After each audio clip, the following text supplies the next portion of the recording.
Kelahiran Kabupaten Jember, begitu juga Kabupaten Situbondo dan Bondowoso, merupakan pemekaran dari wilayah Karesidenan Besuki yang merupakan kota tertua di belahan timur Jawa Timur. Hal itulah yang membuat penelusuran sejarah Kabupaten Jember tentu tidak lepas dari pembahasan sejarah Karesidenan Besuki. Artikel ini akan sedikit memberikan paparan selayang pandang napak tilas masa lalu dan peninggalan sejarah Karesidenan Besuki. Babat alas Besuki. Sebagai warga eks-Karesidenan Besuki tentu kita harus tahu sejarah awal Besuki. Sejarah tersebut dimulai pada tahun 1743 M, dengan kisah hijrah Kiai Abdurrahman Wirobroto dari kawasan yang kini menjadi Desa Tanjung, Kecamatan Pademawu, Pamekasan yang kala itu mengalami kekeringan panjang untuk mencari area baru yang subur untuk bercocok tanam. Sumber sejarah menyatakan bahwa ayahnya bernama Raden Abdullah Surawikromo, yang merupakan saudara dari Raden Zainal Abidin alias Susuhunan Pakubuwono II. Sumber lain justru menyatakan bahwa Raden Abdullah Surawikromo justru merupakan putra dari Pakubuwono II. Singkat cerita, Kiai Abdurrahman Wirobroto sampai di daerah ujung timur Jawa, kemudian membuka lahan yang kala itu masih berupa hutan belantara, untuk dijadikan tempat bercocok tanam. Wilayah tersebut ternyata memiliki tanah yang subur, sehingga apa yang ditanam olehnya dapat tumbuh dengan baik. Hal tersebut membuat Kiai Abdurrahman memutuskan kembali ke Pamekasan untuk menjemput keluarganya beserta sekitar 20 keluarga lainnya untuk berhijrah ke wilayah baru tersebut.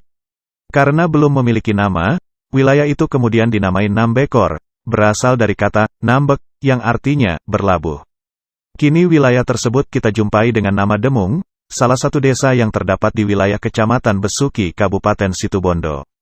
Setelah perpindahan Kiai Abdurrahman Wirobroto bersama sanak kerabatnya, Nambekor berubah menjadi Kedemangan dengan Kiai Abdurrahman Wirobroto sebagai demangnya. Setelah lanjut usia, jabatan demang digantikan oleh anaknya, yakni Raden Bagus Kasim, sedangkan ia sendiri pada tahun 1760 kembali ke kampung halamannya dan meninggal di sana.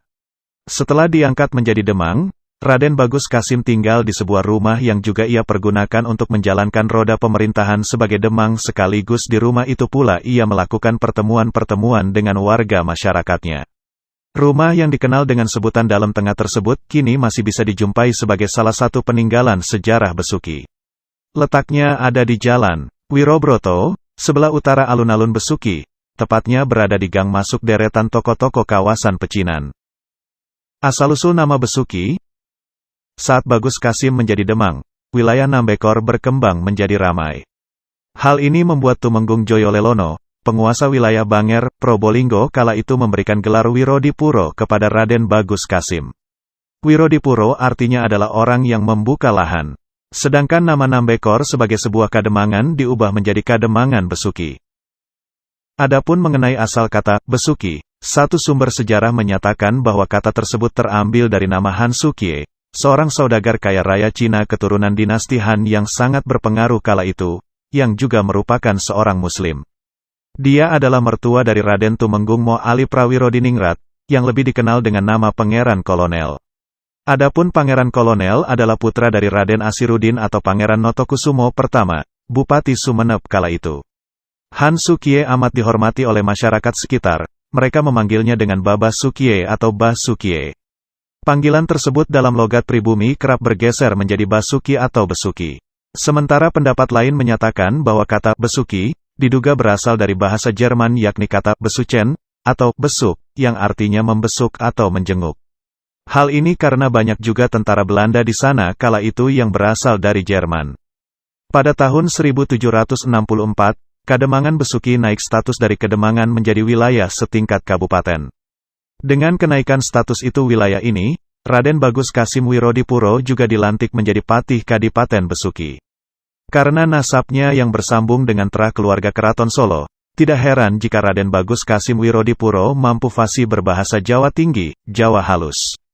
Hal ini membuat Raden Bagus Kasim Wirodipuro berikutnya terkenal dengan sebutan Ki Pati Alus, atau Kepate Alos, dalam bahasa Madura. Setelah Ki Pate Alos meninggal, pemerintahan Kabupaten Besuki diteruskan oleh anaknya, yaitu Raden Sahirudin Wiroastro yang bergelar Wirodipuro II. Ki Pate Alos maupun Raden Sahirudin dimakamkan di Kauman Barat atau Kampung Arab Besuki. Makam itu kini pada hari-hari tertentu banyak dikunjungi orang untuk ziarah. Pada setiap malam Jumat, Bahkan diadakan istighasah yang diikuti oleh ratusan jamaah. Selain itu, sejarah Kepate Alos sebagai tokoh pembabat alas besuki juga diabadikan sebagai ikon kabupaten budaya kabupaten yang dilestarikan lewat momen tahunan yang dikemas dalam rangkaian Situbondo Culture Festival, yang digelar di alun-alun Besuki. Dalam rangkaian Situbondo Culture Festival, selain terdapat festival pentas budaya Kipate Alos, terdapat pula pasar rakyat aneka kuliner, festival Maulid Nabi, hiburan panggung Islami, serta pentas seni dan budaya.